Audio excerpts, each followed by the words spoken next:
Buenas. El sábado 9 de noviembre se van a cumplir 30 años de la caída del muro de Berlín.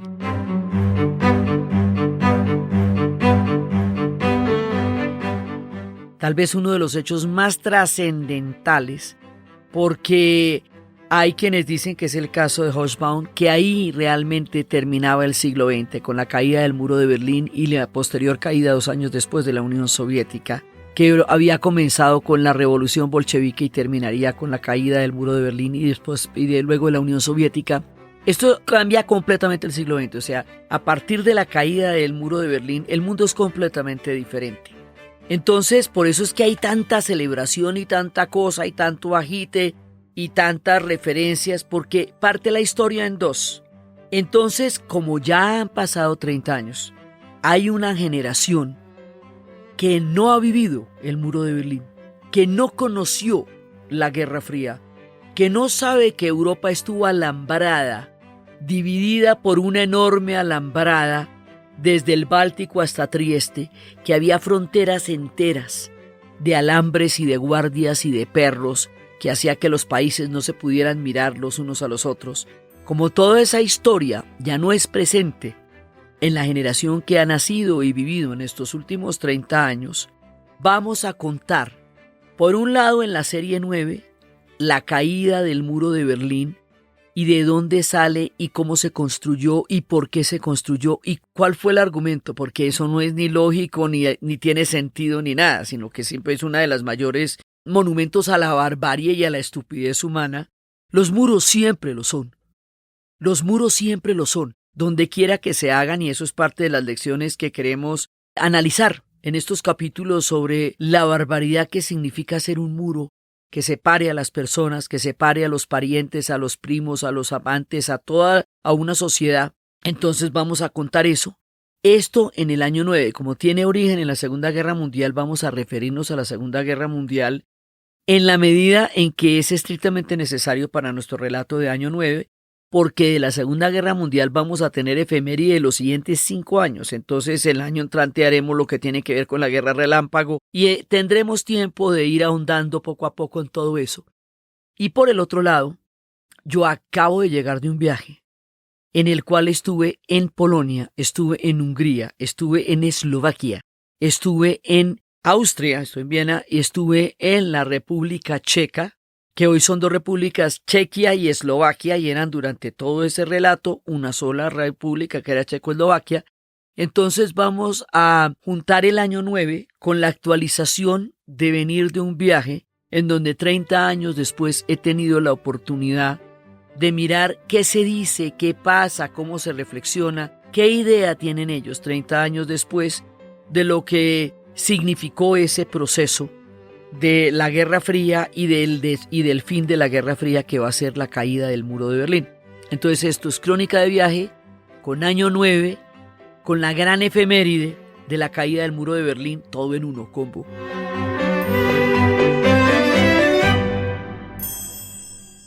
Entonces vamos a empezar por contar qué es eso, o sea, qué es el muro de Berlín. Los que vivimos la Guerra Fría, nacimos y crecimos durante los años de la Guerra Fría, pues tenemos eso perfectamente claro, porque era el único marco de referencia que había en el planeta Tierra. Todo el planeta, como eso llegó a ser un orden mundial, estaba dividido entre capitalistas y comunistas, entre el bloque occidental y el bloque oriental. Todo, la propaganda, las películas, las series de televisión, los cereales y la Coca-Cola, o sea, no había absolutamente nada que no fuera ideologizado por el efecto de la Guerra Fría. Y el mundo entre el capitalismo y el comunismo era tan tajante que uno y otro lado tenían todo un sistema de propaganda ideológica demonizando el otro sistema y glorificando el sistema propio. Así que esto casi que es un asunto de donde le tocó a uno caer en la geografía de esa época. Donde tú hayas nacido, la ves de una manera, porque era un tema geopolítico. Entonces eso para los que vivimos, crecimos y nacimos durante la Guerra Fría. Pero para la gente que ha nacido y crecido después de la caída del muro de Berlín y después de el fin de la Guerra Fría, eso no necesariamente es un referente, porque ya no les tocó. Entonces, por eso, vamos a contarles para que recuerden los que lo vivimos y para que tengan claro los que no lo vivieron, qué fue la Guerra Fría, qué fue el muro de Berlín, por qué pasaron estas cosas. Entonces, esto es una serie. Hoy, por el aniversario, vamos a hablar del caso del muro de Berlín, con el que vamos a terminar después también la serie. Pero como no empieza ahí, realmente esto va a empezar en Polonia, entonces vamos a ir contando en los siguientes capítulos el caso de Polonia, el caso de Hungría, el caso de Checoslovaquia, hoy República Checa y Eslovaca, hasta volver, porque lo último que pasa es que cae el muro de Berlín, pero mientras tanto en el año 9 ha venido dándose todo desde cuando en Hungría cortaron las alambradas que los separaban de Austria. Entonces, a eso es lo que los estamos invitando ahorita después de haber terminado nuestra historia de la medicina con la medicina del futuro y después de todo ese recorrido que hicimos. Entonces resulta que la Segunda Guerra Mundial, a la que nos vamos a referir para entender el contexto en el que va a surgir la Guerra Fría, tiene varios componentes. Una es parar el nazismo, que es de lo que se trata toda la guerra, y eso tocaba. Un sistema como el nazi era incompatible con el resto de la humanidad, porque con el cuento absolutamente frito y absurdo de una raza superior que tenía más derecho al aire y al espacio vital del planeta que otras, y otras razas que merecían morir y fueron intentando ser exterminadas, como el caso de la comunidad judía, y el que eso lo vamos a ver también cuando estemos hablando de toda la Europa del Este, porque está presente en todo el relato, o el caso de los gitanos, o de todos los disidentes de ese demencial proyecto. Eso no era un proyecto ni para la humanidad ni para nadie, o sea, eso había que derrotarlo, la guerra que había que ganar. Eso, digamos, de eso no existe duda. El tema es que durante la Segunda Guerra Mundial, y sobre todo hacia el fin de la Segunda Guerra Mundial, ya se está pensando en cómo se van a repartir el planeta los futuros vencedores, es decir, los aliados. Como quien dice que ya están ensillando las bestias antes de tenerlas, y ya están cocinando el marranito que todavía no han atrapado. Alemania todavía no se ha rendido durante los procesos de las conferencias de reparto y sin embargo ya se están repartiendo el mundo. Ese reparto del mundo es lo que en Colombia se conoce como el CBY, es decir, ¿cómo voy yo? ¿Cuáles son mis intereses personales, geopolíticos, económicos en esta transacción que significa el reparto del mundo? Eso no sale en las películas, el reparto sale después, pero no le han dado muchas miniseries porque aparte no es ni noble, ni chévere, ni heroica, ni bonita. Y los heroicos aliados que habían librado batallas tan colosales y que tantas películas hemos visto y que tienen tantas acciones heroicas de resistencia y todo eso, sí, todo eso. Pero hay otra parte que es mientras tanto cómo se va cocinando el CBY.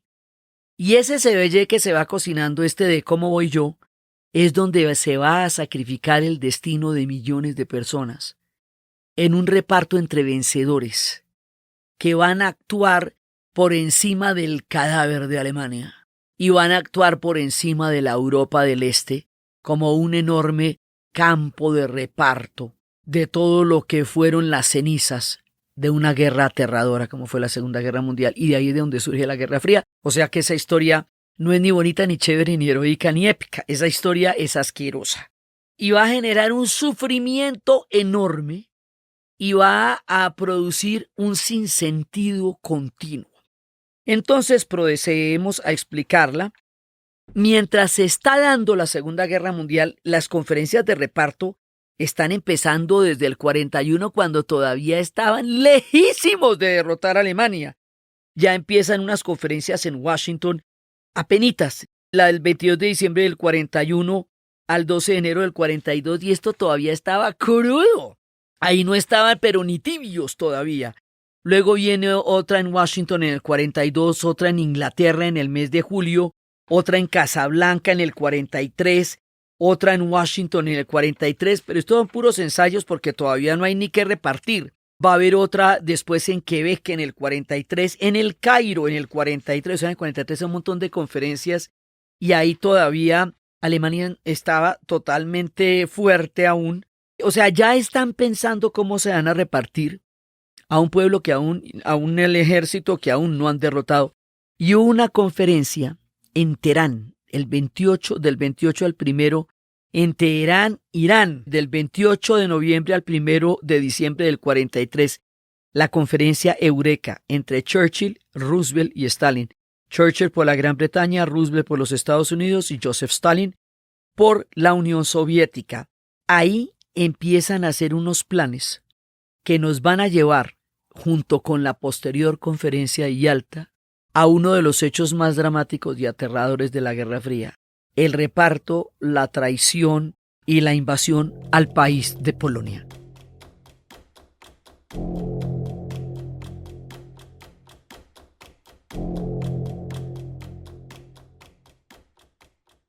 Que es lo que va a generar un conflicto enorme. Entonces, estas conferencias van a terminar ya después de esta cantidad de esta secuencia, van a terminar en dos conferencias que ya son definitivas, porque esas sí se dan sobre ya la eventual derrota de Alemania: la conferencia de Yalta y la conferencia de Potsdam. En la conferencia de Yalta, además, se va a decidir una de las cosas más terribles: la destrucción de Alemania.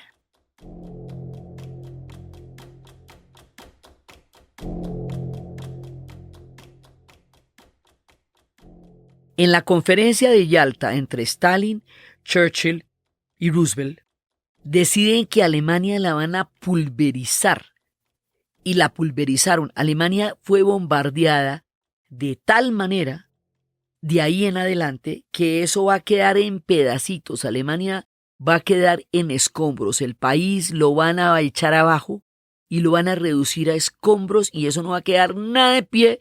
Y particularmente ciudades como Berlín misma, Kassel, Bremen, Frankfurt, ciudades que hoy por hoy son pues enormes y florecientes centros de economía, cultura y civilización, quedaron reducidas a escombros y serían reconstruidas después por una generación de mujeres aguerridas y valientes que junto con sus hijos reconstruyeron Alemania piedra por piedra, pedacito por pedacito, limándolas y poniéndolas unas junto a otros, porque el ejército alemán, cuando fue vencido y derrotado, serían llevados a la Unión Soviética a reconstruir a la Unión Soviética, que a su vez había puesto 27 millones de los 50 que cayeron en la Segunda Guerra Mundial y destruido el 70% de su territorio para poder liberarse de la enorme invasión nazi que cayó sobre ellos cuando habían tenido un pacto de no agresión firmado entre Hitler y Stalin, o sea, entre los dos ministros, von Ribbentrop y Molotov, un pacto de no agresión antes de la guerra que Alemania va a incumplir, invadiendo a la Unión Soviética, y eso va a ser la tragedia de ambos, de la Unión Soviética, porque fue muy duro, y de Alemania, porque eso marcará su fin. Es en últimas la Unión Soviética la que derrotará a los nazis en dos batallas, Stalingrado y Kursk, la batalla de tanques. Como la Unión Soviética derrota a los nazis, como es ella físicamente la que lo hace, obviamente existió la invasión de Normandía y era absolutamente importante el desembarco de Anzio. O sea, todos los demás aliados están en el escenario que hace posible la derrota de Alemania, pero físicamente la hacen los soviéticos. Y el hecho de que los soviéticos la hagan físicamente les da todo el poder de negociación sobre el final del conflicto. Los Estados Unidos va a entrar al final de la guerra, pues no al final, desde el 41, pero va a hacer la diferencia estratégicamente en el rumbo de la guerra, porque entra con todas las industrias libres, con una economía fuerte, y va a hacer un contrapeso que también va a ser muy importante en la victoria, y eso le da el derecho a la negociación.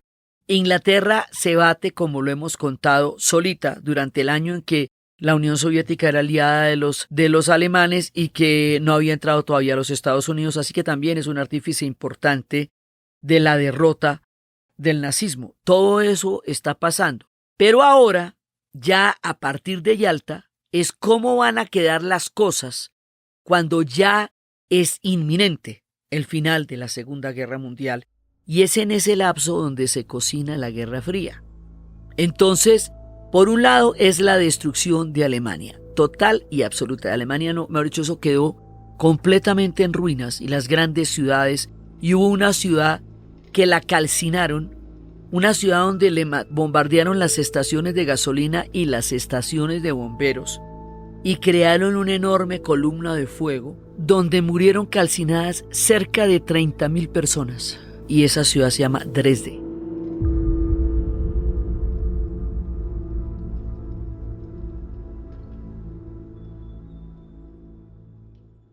Dresden, que era la porcelana china, la ciudad más bella de Alemania, la calcinaron en un crimen de vencedores que la historia después no cobró porque era un crimen de vencedores. Hay una novela de Kurt Vonnegut que se llama Matadero 5, que le cuenta a uno la historia de Dresden. Hay que pararle bolas porque esa ciudad es una de las heridas más grandes. El asunto es que Alemania está calcinada, la entrada ya está condenada, digamos. Condenada quiere decir que por cada ventana que cayó en Stalingrado va a caer una en Berlín. Que por cada cosa que pasó en Stalingrado pasará en Berlín, y que los soviéticos entrarán con los nombres de las aldeas quemadas y destruidas en la boca de los tanques a pulverizar Berlín. Entonces, con Alemania condenada, empiezan a ver cómo se la reparten, y después va a venir la conferencia de Potsdam. La diferencia entre la conferencia de Potsdam y la conferencia de Yalta es que, por un lado, Churchill ha perdido las elecciones, es Adler en quien estará allá, porque el hombre que lo llevó a la victoria no será el hombre que los lleve a la paz. Por eso Churchill, con todo el amor del pueblo inglés, pierde las elecciones. Roosevelt ha muerto en un desenlace fatal, porque probablemente esto no hubiera terminado tan mal si Roosevelt estuviera vivo. Y le toca a Truman, de un tipo de Missouri, que no tenía el universo, ni la dimensión, ni el cosmopolitanismo, ni la talla de jefe de Estado que sí tuvo Franklin Delano Roosevelt.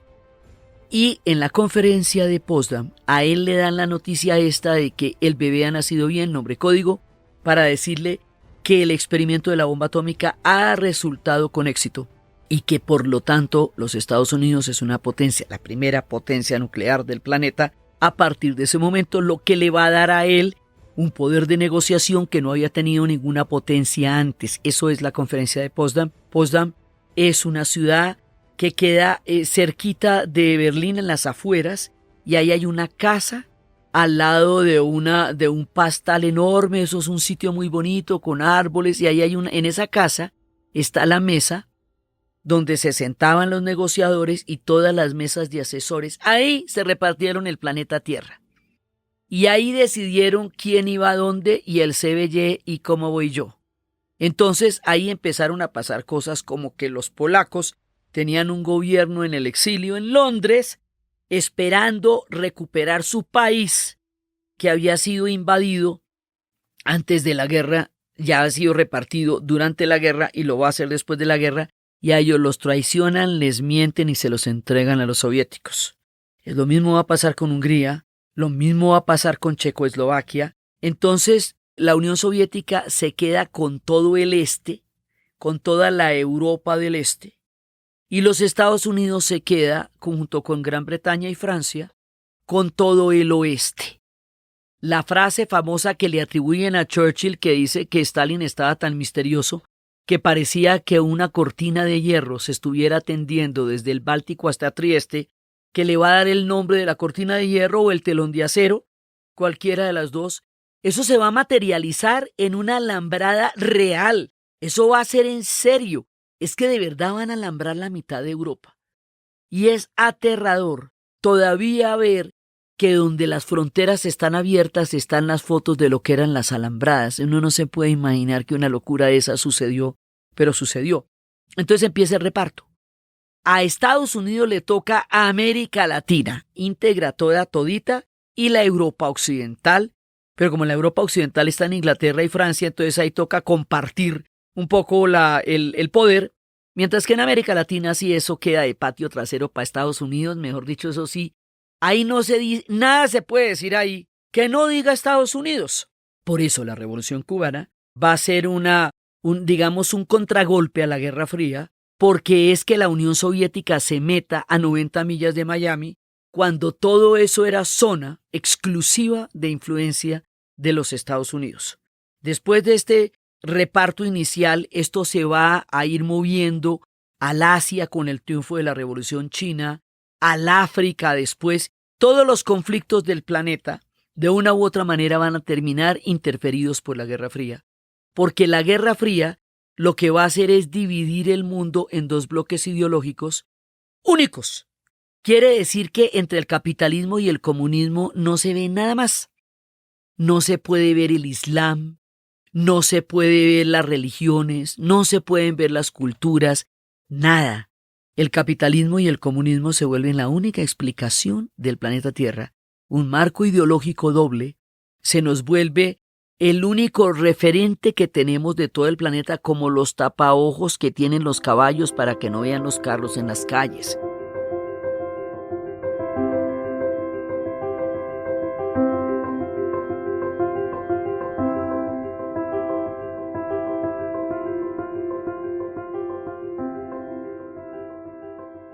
Entonces nuestro marco de referencia durante esos años es completamente estrecho, porque no se contempla nada más. Por eso después de que termina la Guerra Fría aparecerán una gran cantidad de variantes en la sociedad que nadie había tenido en cuenta, o cosas que no se podrían explicar, como la Revolución Islámica iraní, que no tenía que ver con la Guerra Fría, sino con los debates entre los sunitas y los chiitas del siglo X. Entonces imagínense cómo pues eso no había quien entendiera esa vaina, porque no podía ser ni capitalista ni comunista. La Guerra Fría va a durar de 1945 a 1989. En 1945 deciden la repartición de Alemania. Alemania va a quedar repartida en 4 sectores. O sea, la pulverizan, la aniquilan, le pasan por encima, pero además la dividen en 4 sectores entre los soviéticos, que tienen la mitad de Alemania. La Unión Soviética reclama en el reparto del mundo la mitad del planeta por el tamaño del sufrimiento. Y como el tamaño del sufrimiento de la Unión Soviética es indescriptible, en el Museo de la Victoria de la Unión Soviética de Moscú hay 2 millones de filamentos con unas lágrimas de cristal que son las lágrimas de las mujeres derramadas durante la guerra. 27 millones de muertos es un país extinto, que se ve en las basílicas donde apilaban los cuerpos para que no se descompusieran y no generaran epidemias, en un espectáculo dantesco difícil de imaginar. Por el tamaño de sufrimiento, la Unión Soviética pide la mitad del planeta. Y la mitad del planeta es, empezando por ahí, Europa del Este. Entonces, eso quiere decir que cada uno va a tener un proyecto que primero es político y luego va a ser económico con el Plan Marshall. Y ya cuando vaya a ser económico, entonces ahí sí va a tener una dinámica particular. El corazón de este proyecto, el centro de la Guerra Fría, el comienzo de la Guerra Fría es Alemania.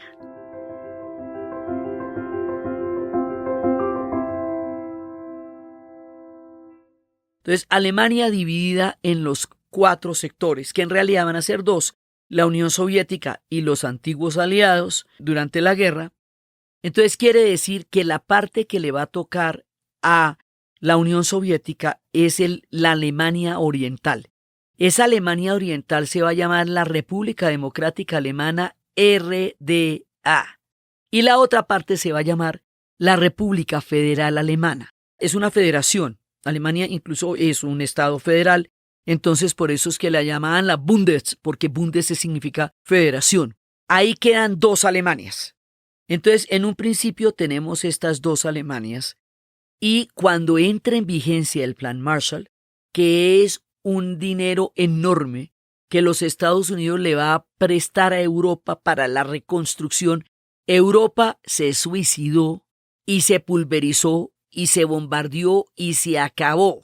Entonces, sobre esa Europa en ruinas, sobre esa Europa llameante y desolada, los Estados Unidos va a dar una inversión gigantesca para que Europa se reconstruya, y de esa manera Estados Unidos tener futuros mercados para una economía en enorme crecimiento, porque ellos entran en un ciclo de expansión gigantesco, se vuelven la primera sociedad industrial avanzada del planeta, empiezan a entrar en un ciclo de crecimiento y de desarrollo económico que los vuelve la potencia que se convertirían durante el siglo XX y que insisten en querer siendo en el siglo XXI, cuando el mundo ya es otra vaina, es la nostalgia de esos Estados Unidos que mandaban la parada, que tenían la super mega economía tremenda, lo que Trump llama hacer América grande otra vez, al costo demencial que estamos viendo, que intenta hacerlo.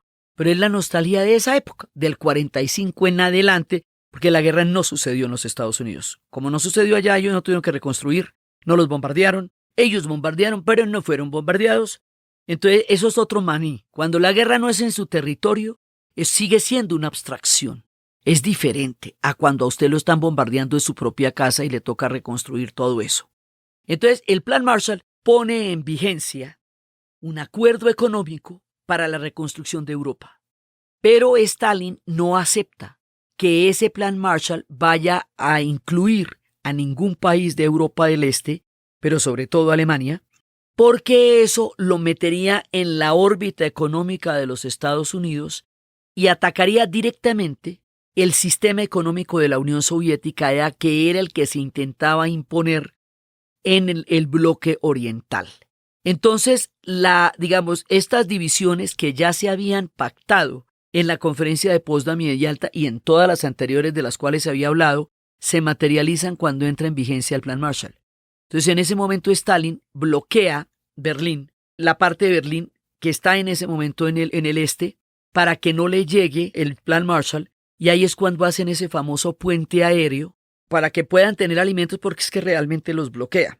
Entonces, esto se va endureciendo y se va volviendo una hostilidad cada vez mayor y se va volviendo una animadversión, y cada uno de estos dos sistemas dice representar una forma de altruismo planetario. Los Estados Unidos dice que ellos son los adalides de la democracia y la libertad y que la defenderán donde quiera que esto ocurra y donde se necesite. Con ese cuento se van a meter en Vietnam, van a financiar dictadores abyectos y dictaduras sangrientas y monstruosas. La Unión Soviética dice representar la justicia social y la patria de los trabajadores, y en nombre de eso meter a los tanques en Praga y en Hungría. O sea, unos y otros hicieron grandes barbaridades en nombre de las más altruistas doctrinas e ideologizaron el mundo. Entonces la Guerra Fría es un orden vampiro, se va a meter por entre los conflictos, porque donde quiera que haya un conflicto, cada uno se hace al lado del conflicto, a un lado del conflicto, y lo meten dentro de su esquema del capitalismo y el comunismo, que lo va a volver invisible en el conflicto mismo. Entonces no vamos a poder entender los conflictos del Canal del Suez, ni vamos a poder entender los conflictos de Indochina, sino que vamos a ver es simplemente a los Estados Unidos y a la Unión Soviética detrás, y no vamos a entender una sociedad tan compleja como va a ser la vietnamita o la coreana, todas esas guerras de la posguerra en el marco de la Guerra Fría. La Guerra Fría es fría para los Estados Unidos y la Unión Soviética. Para los vietnamitas es caliente, para los coreanos es caliente, para los salvadoreños es caliente, para los guatemaltecos es caliente, para los angolanos es caliente. O sea, pueblos enteros fueron sacrificados y quemados en esta teoría de la Guerra Fría. Entonces no era fría para ellos, porque a ellos no les tocó en su territorio, pero se le calentó el parche a todo el mundo. Las dictaduras del Cono Sur eran calientes. ¿Por qué se llamaba fría? Porque teniendo primero los Estados Unidos y luego la Unión Soviética, poco tiempo después el poder de la bomba atómica, ya no podían enfrentarse directamente las dos potencias porque poseían un arma que podía garantizar la destrucción total y absoluta de los habitantes del planeta Tierra. Por primera vez el ser humano había llegado a poseer un poder tal que podía acabar con el planeta. Y como la naturaleza humana es tan volátil y tan voluble y tan poco confiable en muchas cosas, entramos en contacto con un poder muy superior a nuestra capacidad espiritual, cultural y evolutiva para poder manejar. Entonces lo usamos para mostrarnos los dientes. Es un poder tan colosal que lo que hicieron fue montarla. Entonces el tema de la amenaza nuclear en la Guerra Fría era existir. Yo tengo los cohetes atómicos y le puedo hacer muecas a usted y lo puedo amenazar con que se los mando, y yo tengo los míos y se los amenazo, y yo tengo espías para averiguar qué cohetes tiene usted y usted tiene espías para averiguar qué cohetes tengo yo. Entonces, la Guerra Fría en Europa se circunscribe al terror nuclear en América Latina a la doctrina de la seguridad nacional, que va a derivar en una serie de dictaduras orquestadas desde Washington en todo el continente, y en Indochina va a ser la guerra del Vietnam, en la península de Corea va a ser la guerra de Corea. Todo eso va a ser elementos del contexto de la Guerra Fría. Nuestra historia sucede en Berlín. Les doy todo el marco general para volver de todas maneras a Alemania.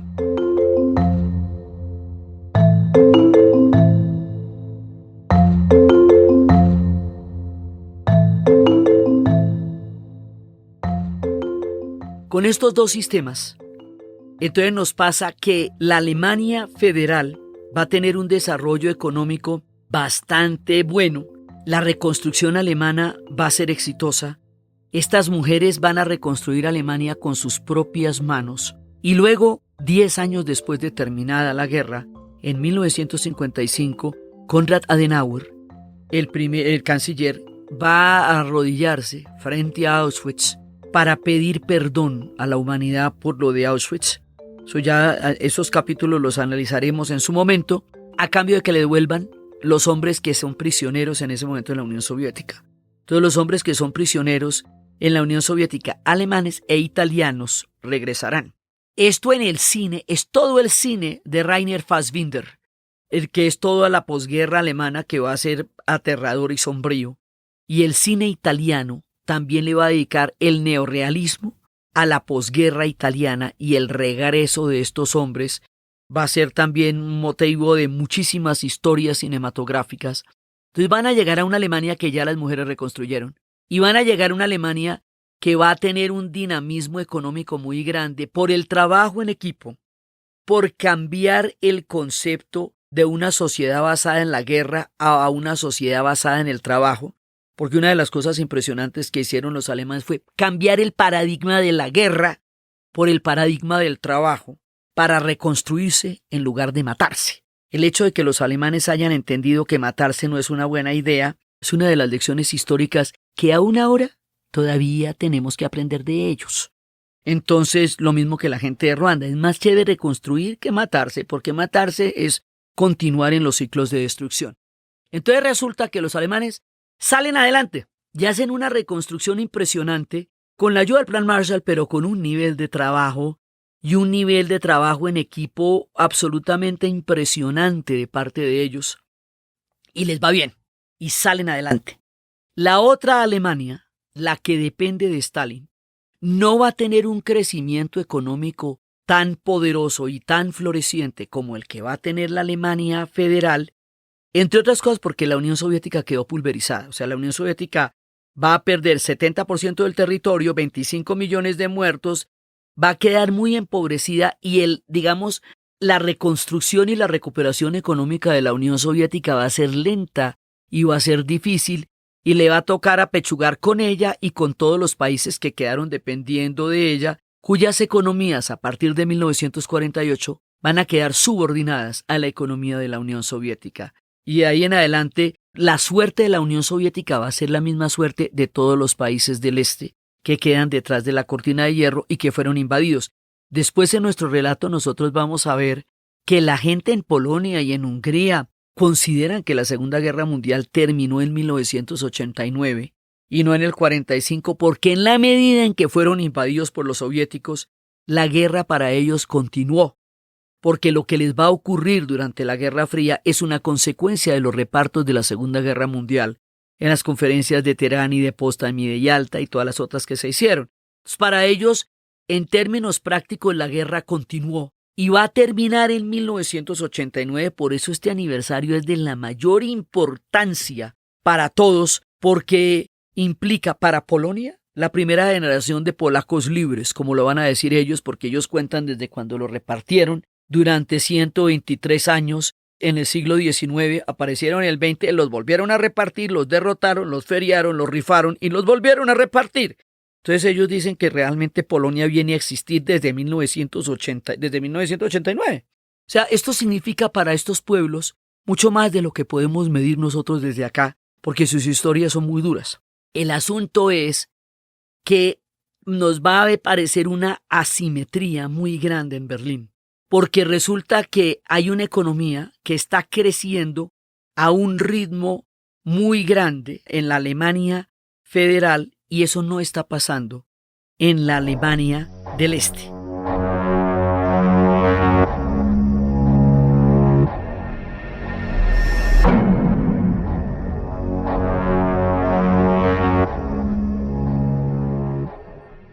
Entonces va a haber un éxodo muy grande. Entonces muchísimos de los berlineses de la Alemania del Este, o sea, de la parte soviética, de la RDA, de la que está, digamos, bajo el mando de Stalin y luego de Khrushchev, muchos de ellos se van a pasar masivamente a la otra Alemania. Y al pasarse a la otra Alemania, entonces existe el temor de que no haya capital humano, o sea, número de personas suficientes para llevar a cabo el proyecto de la RDA y del Berlín Oriental. O sea, se pone en peligro la estabilidad poblacional del Berlín Oriental. Entonces, desde hace rato tenían una idea que va a ser el horror de los horrores, y es que, entonces, no haya un enfrentamiento nuclear. Sí puede haber otra clase de enfrentamientos. Va a haber, por ejemplo, la OTAN, que va a ser la Organización del Tratado del Atlántico Norte, que va a ser un grupo, una organización armada que todavía existe para Occidente, y su homólogo, el Pacto de Varsovia, que va a ser todas las divisiones de tanques blindadas que van a existir en la Europa del Este. Eso es un proyecto armamentista y también es un proyecto que, como lo vimos en la carrera espacial, es un proyecto espacial. Y también va a ser un proyecto deportivo, va a ser un proyecto de competencia en todos lados. Entonces resulta que en este momento, o sea, mientras usted no se eche bombas nucleares, más o menos todo vale. Y mientras no se enfrenten directamente, todo lo demás vale. Meterse por entre los otros pueblos, venderles armamentos, mandarles hombres, mandarles tropas, todo vale mientras no haya una confrontación nuclear de frente. Pero la proliferación de armas nucleares se está dando de manera exponencial, creando una situación de peligro y lo que diría García Márquez en un texto bellísimo que les recomiendo, que se llama El cataclismo de Damocles, por el mito griego de la espada que puede caer siempre sobre Damocles. Ese es texto recomendado muchísimo para este capítulo. Entonces, el asunto es que esta situación llega a un punto de tensión en que la Alemania Oriental, o llamada RDA, República Democrática Alemana, no puede con el contrapeso económico que le está dando a su población el crecimiento de la Alemania federal. Entonces, para impedir eso, van a hacer un muro. Van a hacer un muro para que no se puedan pasar los de la Alemania RDA, Alemania comunista, a la Alemania federal, República Federal Alemana.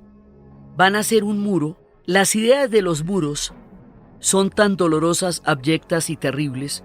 La muralla de Adriano, que se hizo para que de ahí en adelante no avanzara el Imperio Romano y quedaran aislados los celtas. Las murallas que se hicieron en todos los pueblos, la misma muralla china que se había hecho para dividir el mundo chino de todos los ataques de los bárbaros. Las ideas de los muros es creer que los pueblos se pueden dividir físicamente mediante el ladrillo y el hormigón y los alambres, y que eso va a romper la naturaleza de los lazos, los afectos, las culturas. Por eso 30 años después de la caída del muro de Berlín, que Trump esté pensando en hacer el muro con México es demencial, anacrónico, acrítico y ahistórico, porque es ir en contravía de la historia y en contravía de los aprendizajes que ya deberíamos haber introyectado de la dramática, dolorosa y aterradora experiencia de los años en que duró el muro de Berlín. Entonces, en 1961, el 12 de agosto, es que esto es un día, por eso es tan tenaz.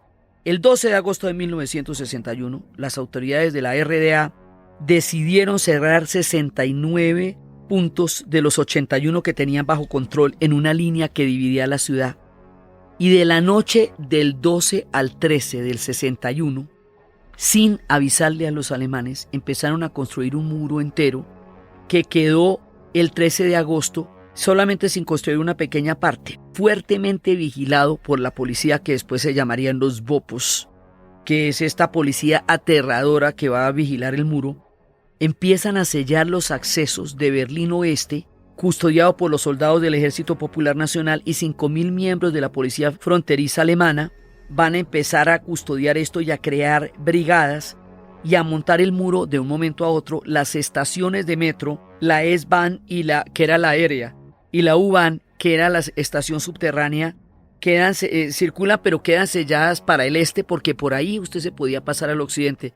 Es alucinante estar en esas estaciones ahorita y mirar. En este momento la ciudad de Berlín está totalmente dedicada a este aniversario. Entonces, en todas partes de la ciudad hay fotos de cómo era Berlín en ese momento. Hay pedazos del muro, torretas del muro, hay torres para poder mirar cómo era el muro. O sea, todo Berlín en este momento, en estos días, está preparado para recordar la historia, para hacer un ejercicio de memoria, para celebrar lo que sería después la reunificación alemana.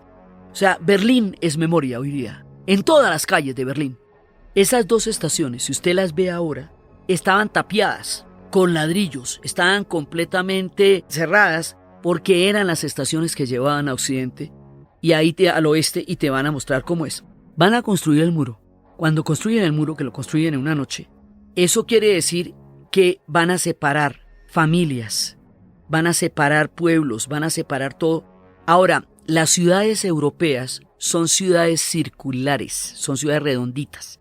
Las ciudades latinoamericanas tienden a ser una cinta larga. Por ejemplo, como Bogotá es una cinta larga, Medellín es una batea.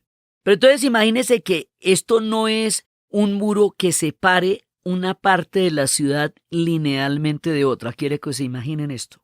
Esto es un muro que rodea, encierra y aísla a una parte de la ciudad. O sea, Berlín Oriental es como, haga de cuenta, usted tiene un mantel. En el mantel hay una figura redondita. Usted le va a cerrar un círculo a esa figura redondita que va a quedar dentro del mantel. O sea, Berlín Oriental queda encerrado dentro de Berlín Occidental. No es que queden divididos linealmente, sino circularmente. Quiere decir que el muro va rodeando toda la estructura urbana, el perímetro urbano de Berlín Oriental, y por fuera de ese semicírculo usted ve a la Alemania federal, a la Alemania del oeste, y usted quedó encerrado ahí, ¿me entiende? Eso es confinamiento. Usted quedó encerrado ahí y no se puede salir. El principio del muro es pequeño, pero ya es contundente, y eso lo van reforzando y lo van reforzando hasta llegar a ser un muro de hormigón aterrador, hasta llegar a ser dos muros. Un muro interior, que es el que encierra la ciudad. Un muro exterior, que es el que crea una capa externa para que de ahí usted no pueda salir al otro Berlín, que es el Berlín Occidental. Entre esos dos muros hay una tierra de nadie, y esa tierra de nadie es la zona de la muerte. Porque usted logra salirse del primer muro que rodea la ciudad de Berlín, en el segundo muro, antes de que usted llegue al sitio donde puede saltar hacia Berlín Occidental, ahí hay un punto en que está lleno de miras, de torretas, de lámparas, de reflectores, de perros, de estos bopos que eran esta policía tan absolutamente terrible, con orden de matar, con orden de tirar a matar. Pero es que ahí hay canales, entonces la gente va a tratar de pasarse por los canales, va a tratar de pasarse por los globos, va a tratar de lanzarse desde los edificios, va a tratar de estampillarse contra las alambradas. Imagínese que usted una noche se quedó donde su prima.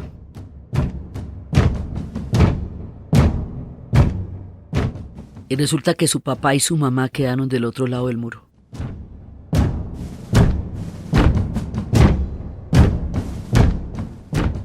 O su esposo quedó del otro lado del muro.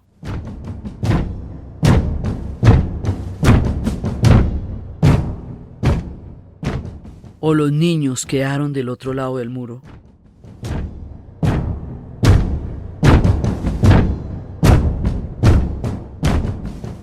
Y usted queda sin su familia a cualquiera de los dos lados y no puede volver a pasar.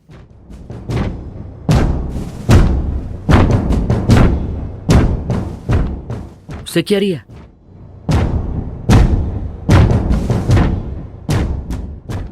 Usted se estampilla contra las alambradas, ¿cierto? Usted se mata por volver a ver a su esposa o a sus hijos o a sus padres. Usted no puede aceptar ni puede permitir que una realidad tan brutal le sea impuesta en una sola noche.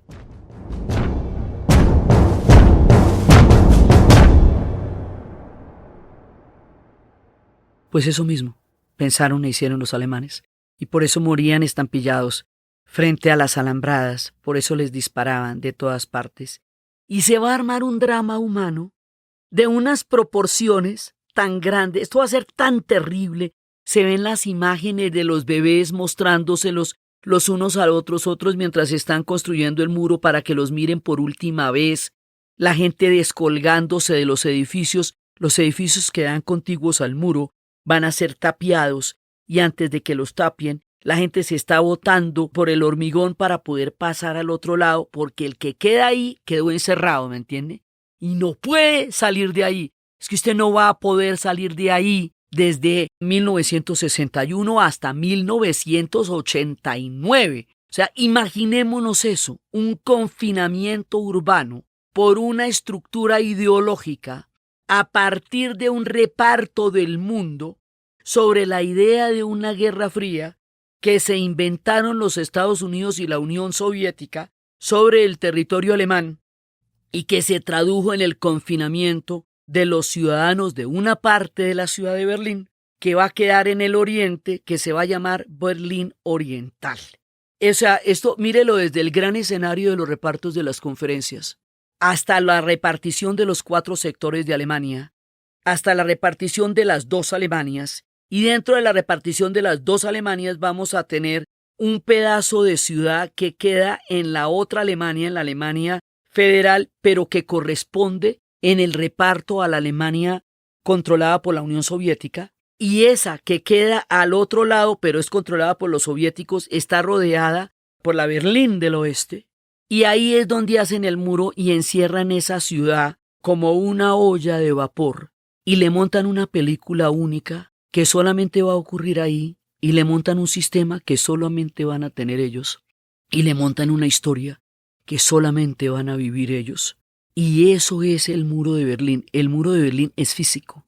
El muro de Berlín es real. El muro de Berlín es ideológico, es económico, es político, es bélico, es armado, es alambrado, es sufrimiento, es división, es aislamiento, es asfixia, es una forma también de claustrofobia histórica y geopolítica por una decisión demencial. Y como vale todo mientras no se enfrenten, pues el oeste no les dice, pues se jala los pelos y va a decir en una famosa frase de Kennedy: hoy todos somos berlineses, se duelen, se ponen muy tristes pero no pueden hacer nada, porque la dinámica de la Guerra Fría permite ese tipo de cosas y permite la alambrada de todas las fronteras de Europa. Mientras que no sean ataques directos y mientras que no sean ataques nucleares, juegan a la guerra con todos los demás juguetes que son horribles y con todos los demás pueblos como si fuera Risk. Haga de cuenta como si fuera el juego de Risk. Se van a repartir el mundo de esa manera. Y los que van a llevar de todo el bulto son los berlineses del este, y eso va a ser el muro de Berlín. El muro de Berlín va a ser un testimonio del sufrimiento humano, de la estupidez humana, de la insensatez geopolítica, de la crueldad geopolítica, del dolor más terrible, porque un pueblo va a quedar encerrado ahí. Es que la historia a veces viene y toma decisiones por usted. De pronto hay un reparto y usted quedó a un lado del reparto o al otro sin comerlo ni beberlo, y al otro día llegan las tropas a hacer efectivo el reparto que acaba de suceder a miles de kilómetros de su casa, como sucedió para los pueblos de Europa del Este, que acaba de pasar en otro lado, y a usted le toca llevar del bulto con lo que decidieron otros. Eso es el muro de Berlín. Una decisión sobre la vida, la familia, el amor, la sociedad de los pueblos berlineses con un muro en la mitad. Entonces la gente que queda en el oeste no puede entrar al muro de Berlín y la gente que queda en el este no puede salir del muro de Berlín. Y eso tiene una muelita en donde usted sale del Berlín Oriental y pasa un pedacito por el Berlín Occidental que es el sector más vigilado. Ese pedacito, esa muelita, eso se llama la Puerta de Brandenburgo. Esa famosa puerta con la que siempre relacionamos a Berlín. Ese portal de ahí donde usted ve arriba los cuadrigas, eso que siempre es Alemania. Ahí en ese Berlín era donde se da una vuelita y donde estaban las dos estaciones que podían comunicar con el oeste. Ese sitio, además que a usted le tocaba bajarse del metro ahí y tomarse el otro pedazo de metro para entrar al otro lado. Entonces, porque es que además, como era una sola ciudad antes, entonces los sistemas de metro estaban conectados por una sola ciudad. Entonces usted va a encerrar un pedazo de una ciudad, pero toda está conectada, pues porque está conectada, ¿ve? Que era una sola ciudad. Entonces eso estaba conectado por canales, por estaciones, pues porque era una ciudad. Entonces todos los sitios por donde había conexión los van a vigilar y los van a alambrar. Y todos los sitios por donde había conexión es por donde se van a tratar de escapar. Por eso se van a tratar de escapar por los canales, por vía aérea, por los globos. Hasta tarabitas van a mandar a ver si logran pasar de un lado para el otro. Hay una foto de un niño de 8 años que lo botan en una tarabita a ver si logran que no le disparen y pasen al otro lado. Entonces, todo eso va pasando. Entonces, la Puerta de Brandenburgo es el punto de, digamos, como la bisagra entre Berlín Oriental y Berlín Occidental. La Puerta de Brandenburgo. Por eso ahí es donde van a hacer todas las celebraciones y ahí donde van a hacer todas las conmemoraciones es en la Puerta de Brandenburgo. Entonces, usted ahí tenía que bajarse y coger el otro sistema que lo llevaba dentro del mundo del Berlín Oriental. Va a haber muchas películas de espía. Funeral en Berlín, El espía que llegó de frío, de las novelas de John le Carré, El puente de los espías, que es una reciente, La vida de los otros. Ya en las posprimerías de la caída para mostrar cómo era la vida al interior de este adefesio que es encerrar a una población por un tema geopolítico entre un muro lleno de alambradas, se construye en una sola noche. La gente no tiene la opción, ni siquiera la información para saber lo que eso va a pasar y se va a convertir en una pared de hormigón de 3.5 metros y 4 metros de altura en algunos sectores con cables de acero para aumentar la resistencia a una fortaleza más inexpugnable que cualquier foso de castillo le dan media lleno de cocodrilos o que la famosa línea Maginot que no protegió a nadie durante la guerra o la línea Sigfrido. Una de esas, digamos como de esas estructuras que crea el ser humano para separarse de otros y que en general lo que van a hacer es una gran cantidad de sufrimiento. Entonces ahí, construido el muro de Berlín, quedan los berlineses confinados, la mitad de los berlineses, pues una parte, quedan confinados dentro de otra ciudad que está por fuera, que alcanzan a ver así por encimita, ahí dentro de todo lo que están contando sobre la resistencia. En este momento los museos de Berlín contaban que había un tema que era estar en contacto, o sea, poderse mirar físicamente con los otros para no olvidarse, para no perderse, para que no les pudieran robar el amor, ni el afecto, ni el recuerdo, ni el significado que el otro tiene en tu vida. Estar en contacto visual por donde quiera que se pudiera, de la manera que se pudiera, de la forma que se pudiera.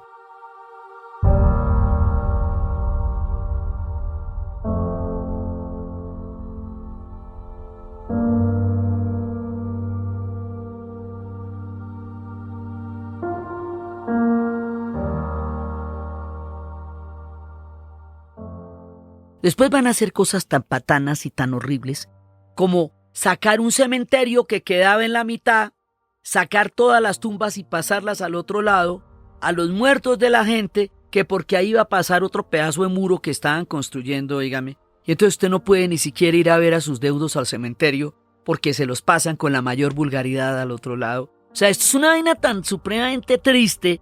Hay en este momento una memoria de todos los muchachos, de toda la gente que le dispararon tratando de pasar el muro. Y lo más triste es que hay personas que mueren en 1989. O sea, a meses antes de que caiga el muro de Berlín todavía le disparaban a la gente por tratar de salir de ahí. Esto es un drama humano de unas proporciones increíbles. Entonces, una vez que queda construido esto, ese es el muro de la infamia, este es el muro del horror. Occidente queda cicatrizado por el muro de Berlín y la cortina de hierro.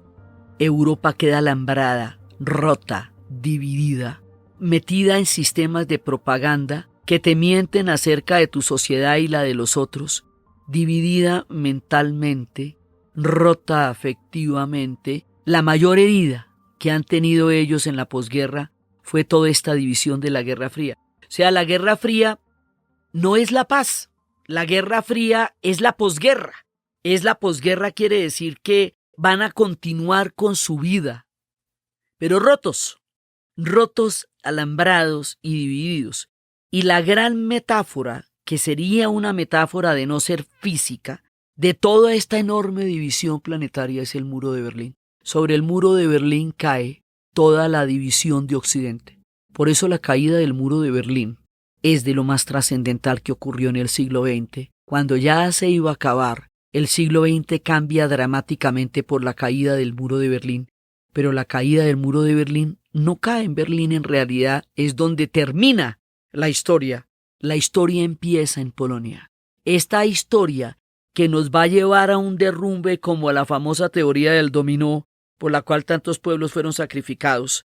Esta historia de una revolución que a la hora de hacerse se va a hacer sin sangre, se conocerá como la Revolución de Terciopelo por la forma tan pacífica, civil, cívica como esto se desarrolló. Esa Revolución de Terciopelo, ese año de 1989, donde toda esta estructura de la infamia, el miedo y el dolor va a quedar atrás y va a caer, y eso va a permitir que en el futuro próximo, así en cuestión de 3 años, se reunifique Alemania y vuelva a ser una sola nación después de haber quedado dividida en 4 sectores, y va a hacer que poco tiempo después vaya a caer la Unión Soviética, y al caer la Unión Soviética no va a haber una sola hoja del planeta Tierra que no se vea afectada por la caída de la Unión Soviética, porque eso es parecido a la caída del Imperio Romano. O sea, la caída de la Unión Soviética va a terminar el siglo XX y va a empezar una era totalmente distinta, que es la que llevamos 30 años viviendo, de la cual hablaremos, y por la cual hay una generación entera que no tiene ni idea que esto existió, o que no creció con esos referentes, o que no sabe cómo era, porque le tocó una historia diferente a la que le tocó a la gente que vivió eso antes. Entonces, lo primero que tenemos que es dejar hecho el muro,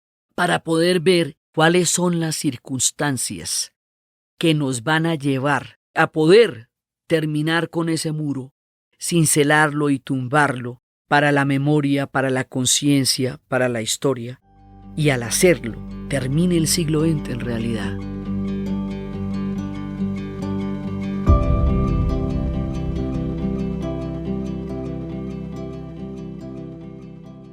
Entonces, en nuestro primer capítulo, estamos contando la construcción del muro de Berlín. Lo dejamos levantado con esas torretas, con esas luces que permanentemente están cayendo, con los bosques que fueron arrasados, con los perros que están detrás de la gente, con la cantidad de vigilancia para ver si usted está pensando siquiera remotamente en salir de ahí, con las familias que están intentando salir, con los bebés que se están mostrando de un lado al otro, con la gente con el corazón acongojado, tratando de digerir en su cabeza la realidad histórica de quedar aislados y separados de todos los que aman por un muro irracional que se está construyendo frente a sus ojos, sobre el cual nadie les dijo y dentro del cual van a tener que vivir, en el drama más terrible que un pueblo haya vivido como víctima de una era geopolítica tan demencial como fue la Guerra Fría.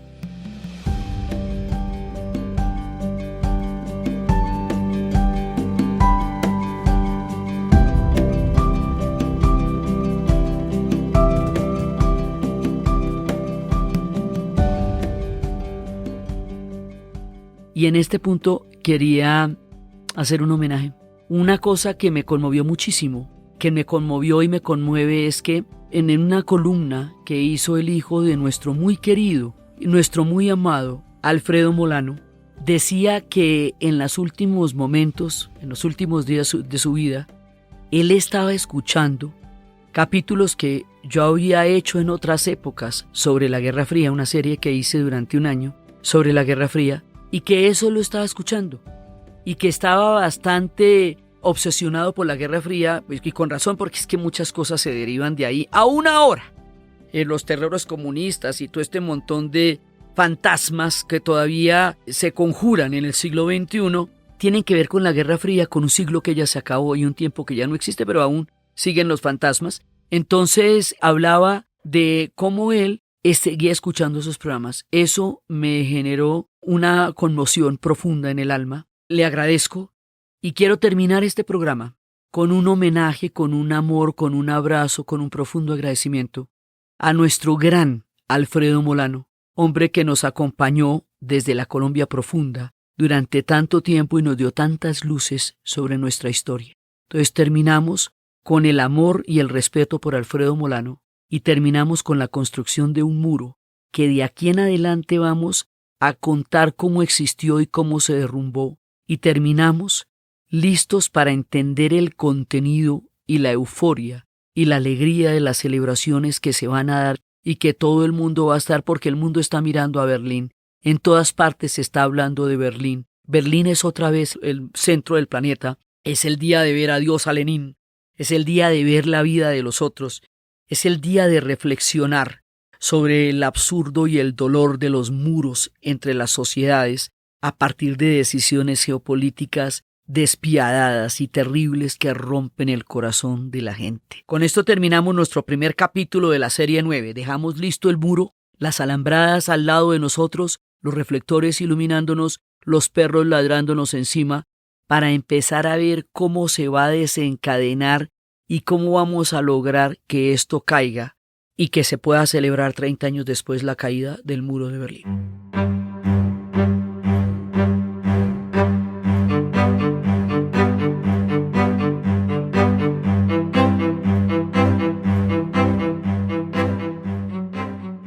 Entonces, desde los espacios de las políticas del reparto, los engaños, los pueblos que han sido repartidos en conferencias donde muy pocos deciden el destino de muchos, la Alemania derrotada y vencida, dividida, los vencedores ya repartiéndose el mundo, desde los espacios de las alambradas, de los muros, de los pueblos divididos y separados, de las ciudades cercenadas y rotas, de las fronteras que dividen a los corazones que están juntos, y de todo el drama humano que la geopolítica termina desencadenando en la vida cotidiana de los seres humanos. En la narración, Diana Uribe, y para ustedes feliz día, cualquier día que ese sea.